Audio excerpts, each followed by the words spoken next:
नमस्कार दोस्तों, welcome you to GK tricks. इस वीडियो में हम रीट एग्जाम्स के लिए मनोविज्ञान की टॉपिक वाइज टेस्ट सीरीज को आगे बढ़ाते हैं। आज का जो हमारा टॉपिक है ये है समायोजन का। देखिए, समायोजन का टॉपिक मनोविज्ञान की 4th यूनिट में दे रखा है, तो इससे संबंधित 30 इंपॉर्टेंट क्वेश्चन हम इस वीडियो में सॉल्व करेंगे। आपको टारगेट लेकर चलना है कि आप इन 30 क्वेश्चन में से 25 क्वेश्चन के आसपास सही कर पाएं। देखिए, गत वर्ष के जितने भी रीट के पेपर हुए हैं उन सभी को आप उठा के देख लीजिए, समायोजन से प्रश्न बना है। ये काफ़ी अधिक इंपॉर्टेंट चैप्टर है, तो आपके ये टॉपिक अच्छे से कवर होना चाहिए। चलिए शुरुआत करते हैं। वीडियो अगर आपको पसंद आए तो लाइक और शेयर जरूर करिएगा। फर्स्ट क्वेश्चन देखते हैं। देखिए, प्रश्न आया हुआ है रीट एग्जाम 2018 में। समायोजन प्रक्रिया के दौरान विद्यार्थीगण बहुत से विरोधाभासी परिस्थितियों से गुजरते हैं।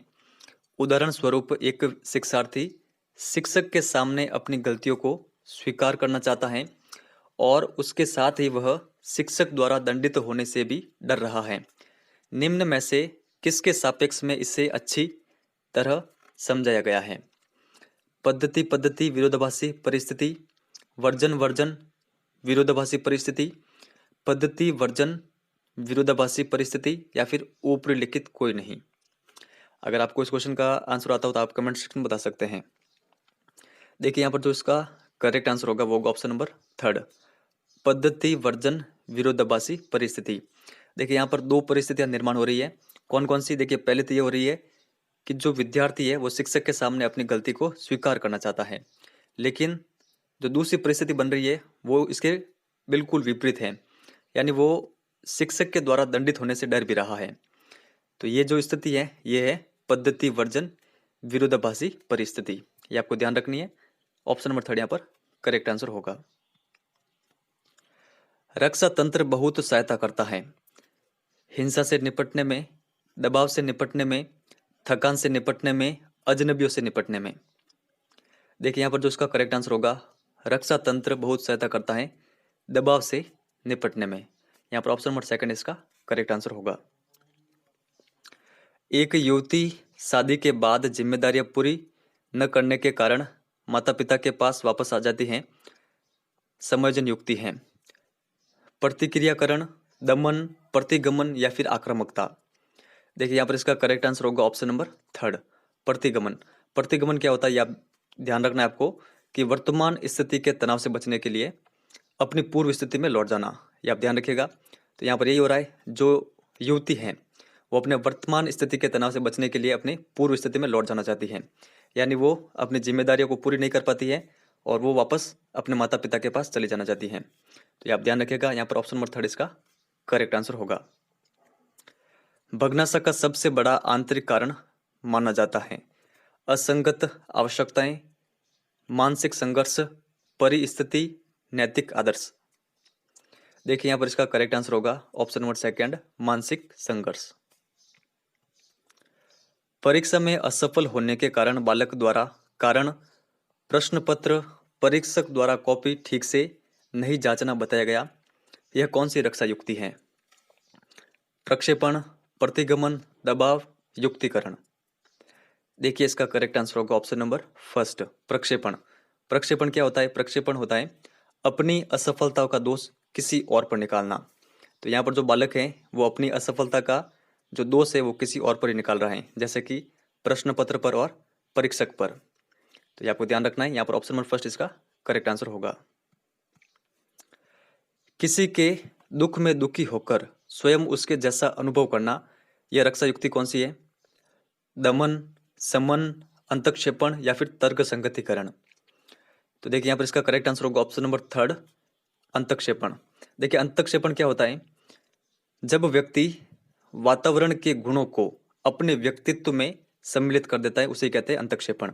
जैसे कि यहाँ पर आप देख लीजिए, ये उदाहरण दे रखा है, किसी के दुख में दुखी होकर स्वयं को उसके जैसा अनुभव करना। तो ये आपको ध्यान रखना है। तनाव को दूर करने का अप्रत्यक्ष ढंग है। देखिए, इस प्रकार के प्रश्न रीट एग्जाम में आए हुए हैं। बाधाओं का निस्तारण, समझौतावादी उपाय, लक्ष्यों का प्रतिस्थापन, या फिर औचित्य स्थापन। देखिए, यहाँ पर इसका करेक्ट आंसर होगा तनाव को दूर करने का अप्रत्यक्ष ढंग है औचित्य स्थापन। ऊपर के जो ये तीनों हैं ये क्या है? ये प्रत्यक्ष ढंग है तनाव को दूर करने के। ये भी आपको ध्यान रखना है। जो अप्रत्यक्ष ढंग है वो है औचित्य स्थापन। औचित्य स्थापन क्या होता है? जो प्राप्त नहीं हुआ उसमें दोष निकालना, यही कहलाता है औचित्य स्थापन। तो ये आप ध्यान रखिएगा। कुंठा से अभिप्राय किसी भी इच्छा या आवश्यकता की पूर्ति में आने वाली बाधा से उत्पन्न संवेगात्मक तनाव से है। तो कुंठा से संबंधित ये परिभाषा किनके द्वारा दी गई? Good, Carroll, Crow and Crow या फिर कोई नहीं। देखिए कुंठा से संबंधित ये परिभाषा दी गई थी गुड के द्वारा। यहाँ पर ऑप्शन नंबर फर्स्ट इसका करेक्ट आंसर होगा। तो ये आपको ध्यान में रखनी है। निम्न में से कौन सा संयोजन का प्रकार नहीं है? व्यक्तिगत, रचनात्मक, सामाजिक, भाषात्मक। देखिए यहाँ पर करेक्ट आंसर होगा संयोजन का प्रकार नहीं होता है भाषात्मक।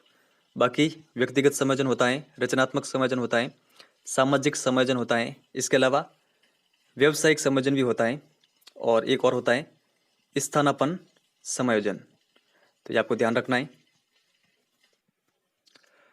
राम नई पुस्तक से पढ़ना चाहता है, परंतु परिवार की आर्थिक स्थिति कमजोर होने से वह पुरानी और फटी पुस्तक से ही खुशी से पढ़ता है। यह स्थिति है संयोजन की भग्नाशा, कुंठा या फिर संघर्ष। देखिए यहाँ पर करेक्ट आंसर होगा ऑप्शन नंबर फर्स्ट। यहाँ पर जो ये स्थिति है ये संयोजन की, यानी यहाँ पर राम क्या कर रहा है? एडजस्टमेंट। निम्न में से कौन सा सही नहीं है? अंतर्मुखी, स्वयं अपने में रहना, प्रक्षेपण, अपनी गलती दूसरों पर डालना, युक्तिकरण, अपना गुस्सा दूसरों पर उतारना, प्रतिगमन, पुरानी आदतों में लौटना। देखिए इसका करेक्ट आंसर होगा ऑप्शन नंबर थर्ड।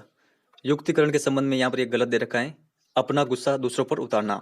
देखिए युक्तिकरण का दूसरा नाम होता है औचित्य स्थापन, और जस्ट हमने आगे देखा था कि औचित्य स्थापन क्या होता है? जो प्राप्त नहीं हुआ उसमें दोष निकालना। ये आप ध्यान रखिएगा। बाकी के जो ये दे रखे यहाँ पर ये सही सुमेलित है, तो इनके बारे में भी आपको ध्यान में रखना है। जब व्यक्ति समय की मांग के अनुसार कार्य नहीं कर पाता तो वह बहुत शिकार हो जाता है। तनाव का, दबाव का, कुंठा का या फिर दुश्चिंता का। देखिए यहाँ पर करेक्ट आंसर होगा ऑप्शन फर्स्ट, तनाव का। एक उदाहरण के माध्यम से आप इस क्वेश्चन को समझ लीजिए। जैसे कि रीट के कोई दो एस्पिरेंट है, तैयारी करने वाले रीट के, तो रिक्वायरमेंट अभी समझ लीजिए कि समय की रिक्वायरमेंट है, समय काफ़ी कम बचा है, 10 घंटे आपको पढ़ने तो पढ़ना ही है। तो एक स्टूडेंट तो 10 घंटे पढ़ लेता है, लेकिन एक स्टूडेंट केवल 3 घंटे ही पढ़ पाता है। तो देखिए जो समय की मांग के अनुसार कार्य नहीं कर पा रहा है वो होगा तनाव का शिकार।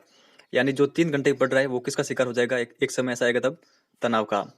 और सिलेक्शन के जो चांसेज है वो इसके काफ़ी अधिक कम हो जाएंगे। लेकिन अब जो 10 घंटे पढ़ रहा है वो कभी भी तनाव का शिकार नहीं होगा, और जो उसके सफलता के चांस है वो काफ़ी अधिक बढ़ जाएंगे। तो ये आपको ध्यान में रखना है। सुरेश के पास 2 नौकरियों के विकल्प हैं, लेकिन दोनों ही विकल्प उसकी रुचि के नहीं हैं, परंतु उसको नौकरी की आवश्यकता है। यह किस प्रकार का द्वंद्व है? परिहार परिहार द्वंद्व, उपागम परिहार द्वंद्व, उपागम उपागम द्वंद्व या फिर कोई नहीं। देखिए करेक्ट आंसर होगा ऑप्शन नंबर फर्स्ट, परिहार परिहार द्वंद्व। जब अचेतन में दबी हुई इच्छाएं चेतन मन में आने का प्रयास करती है तो व्यक्ति किसका शिकार होता है? तनाव का, दबाव का, कुंठा का, दुश्चिंता का। देखिए व्यक्ति शिकार हो जाता है दुश्चिंता का। यहाँ पर ऑप्शन फोर्थ इसका करेक्ट आंसर होगा। दुश्चिंता की ये परिभाषा है, ये आपको कॉन्टेक्स्टली ध्यान रखनी है। ऐसी कोई भी इच्छा जो अचेतन मन में है, लेकिन वो अगर चेतन मन में आने की कोशिश करती है, प्रयास करती है, तो जब आने का प्रयास करती है तब व्यक्ति शिकार होगा दुश्चिंता का। ये आपको ध्यान में रखना है। कुसमयोजित व्यक्ति का लक्षण नहीं है आत्मनियंत्रण का अभाव, हीनता की भावना से ग्रसित, क्रोध व बदले की भावना, वातावरण के प्रति संतोष। देखिए करेक्ट आंसर होगा कुसमयोजित व्यक्ति का लक्षण नहीं है वातावरण के प्रति संतोष। वर्तमान स्थिति के तनाव से बचने के लिए अपनी पूर्व स्थिति में लौट जाना क्या कहलाता है? तो ये जस्ट मैंने आपको आगे बताया था। तो ये किसकी परिभाषा है ये आपको बतानी है। दमन की, प्रतिगमन की, विस्थापन की या फिर आत्मकरण की। देखिए यहाँ पर करेक्ट आंसर होगा, यहाँ पर ये जो परिभाषा दे रखी है ये परिभाषा है प्रतिगमन की। ये आपको कॉन्टेक्स्टली ध्यान में रखनी है। अपनी दमित इच्छा व आक्रोश को कमजोरों के ऊपर निकालना क्या कहलाता है? दमन, प्रतिगमन, विस्थापन या फिर आत्मकरण। देखिए यहाँ पर करेक्ट आंसर होगा ऑप्शन नंबर थर्ड, विस्थापन। ये आपको ध्यान रखना है। समझिए कि घर में कोई 2 भाई है, और जो बड़ा वाला भाई है उसको माताजी डांट देती हैं। तो जो बड़ा वाला भाई है वो अपना जो आक्रोश है वो किस पर निकालेगा? छोटे वाले भाई पर। तो ये जो स्थिति है, ये स्थिति है विस्थापन की। यहाँ पर ऑप्शन नंबर 3 इसका करेक्ट आंसर होगा। तो ये आपको ध्यान में रखनी है। समाज के प्रतिष्ठित व्यक्ति से तालमेल स्थापित करना और खुद उसके जैसा बनने की कोशिश करना कहलाता है युक्तिकरण, आत्मीकरण, तादात्मीकरण या फिर कोई नहीं। देखिए यहाँ पर इसका करेक्ट आंसर होगा ऑप्शन नंबर 3 तादात्मीकरण। तो यहाँ पर ये जो परिभाषा दे रखी है, ये किसकी परिभाषा है? तादात्मीकरण की। ये आपको ध्यान में रखनी है। अपने गुण दोष भूलकर किसी दूसरे व्यक्ति के गुण व दोषों को अभिव्यक्त करना कहलाता है विस्थापन, युक्तिकरण, आत्मीकरण, तादात्मीकरण। देखिए यहाँ पर ये जो परिभाषा दे रखी है, ये परिभाषा है आत्मीकरण की। यहाँ पर ऑप्शन नंबर 3 इसका करेक्ट आंसर होगा। तो ये आप ध्यान रखिएगा। समायोजन को प्रभावित करने वाला कारक कौन सा है? वातावरण व आवश्यकताएं, बुद्धि व आयु, अधिगम प्रक्रिया या फिर सभी। देखिए ये सभी कारक समायोजन को प्रभावित करते हैं, यानी एडजस्टमेंट को प्रभावित करते हैं। ये आप कंटिन्यूअसली ध्यान रखिएगा। तो सभी इसका करेक्ट आंसर होगा। सपनों की दुनिया में देश का प्रधानमंत्री बनकर कार्य करना, ये क्या है? दिवा स्वप्न, दमन, विस्थापन या फिर कोई नहीं। देखिए ये है दिवा स्वप्न।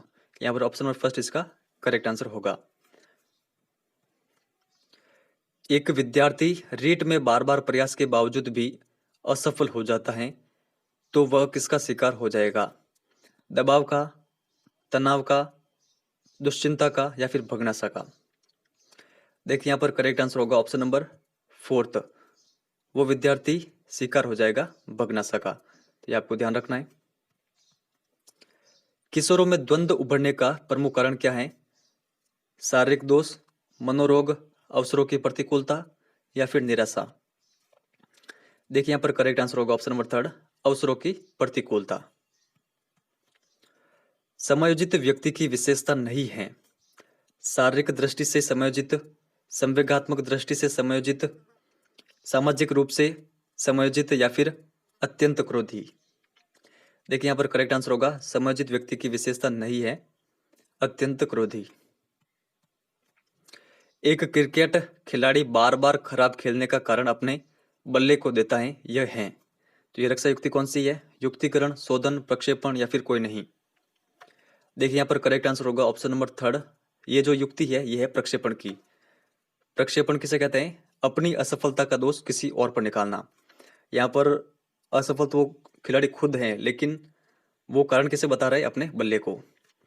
तो आपको ध्यान रखना है। यहाँ पर ऑप्शन नंबर 3 इसका करेक्ट आंसर होगा। कुंठा उत्पन्न होने का कारण है भौतिक कारक, सामाजिक कारक या फिर आर्थिक कारक या फिर सभी। तो देखिए यहाँ पर करेक्ट आंसर होगा कुंठा उत्पन्न होने के ये सभी कारण होते हैं। तो सभी इसका करेक्ट आंसर होगा। समायोजन के संदर्भ में निम्नलिखित में से क्या सही नहीं है? यह संतुलन प्रदान करता है, यह निरंतर चलने वाली प्रक्रिया नहीं है, यह समस्या का समाधान करता है, समायोजन की अनुपस्थिति में व्यक्ति तनाव, संघर्ष और चिंताओं से घिरा रहता है। तो यहाँ पर कौन सा सही नहीं है वो आपको बताना है। देखिए यहाँ पर करेक्ट आंसर होगा ऑप्शन नंबर 2। जो समायोजन है ये निरंतर चलने वाली प्रक्रिया नहीं है, ये गलत है। समायोजन एक निरंतर चलने वाली प्रक्रिया है। तो बाकी के जितने भी कथन दे रखे हैं ये समायोजन के संबंध में सत्य हैं, तो इनके बारे में आपको ध्यान में रखना है। अंतर्द्वंद एक ऐसी पीड़ादायक संवेगात्मक अवस्था है जो एक दूसरे को काटने वाली और विरोधी इच्छाओं से उत्पन्न तनाव के कारण अस्तित्व में आती है। यह परिभाषा प्रस्तुत की गई। तो अंतर्द्वंद की यह परिभाषा किन के द्वारा दी गई? पेपर, डगलस व हॉलैंड, युंग या फिर फ्रायड। देखिए यहाँ पर करेक्ट आंसर होगा अंतर्द्वंद की यह परिभाषा दी गई थी डगलस और हॉलैंड के द्वारा। ये आप ध्यान रखिएगा। निम्नलिखित में से कौन सी तकनीक व्यक्ति के संवेगों को नियंत्रित करने में सहायक नहीं है? दमन, प्रतिस्थापन, पृथक्करण, प्रतिगमन। देखिए यहाँ पर करेक्ट आंसर होगा ऑप्शन नंबर 3 पृथक्करण। आप ध्यान रखिएगा। एक व्यक्ति पहले गुंडा था, बाद में प्रसिद्ध बॉक्सर बना, यह है उदात्तीकरण, विस्थापन, दमन या फिर कोई नहीं। देखिए इसका करेक्ट आंसर होगा ऑप्शन नंबर 1, ये उदात्तीकरण है। उदात्तीकरण की परिभाषा क्या होती है? समाज द्वारा अमान्य प्रवृत्तियों को मान्यता में बदलना।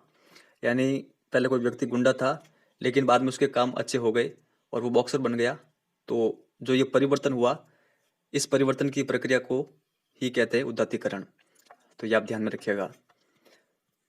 और इस प्रश्न का आंसर आपको इस वीडियो के कमेंट सेक्शन में देना है, जो हमारा लास्ट टॉपिक था उसमें हमने देखा था सृजनात्मकता के पोषण के लिए एक अध्यापक को निम्न में से किस विधि की सहायता लेनी चाहिए?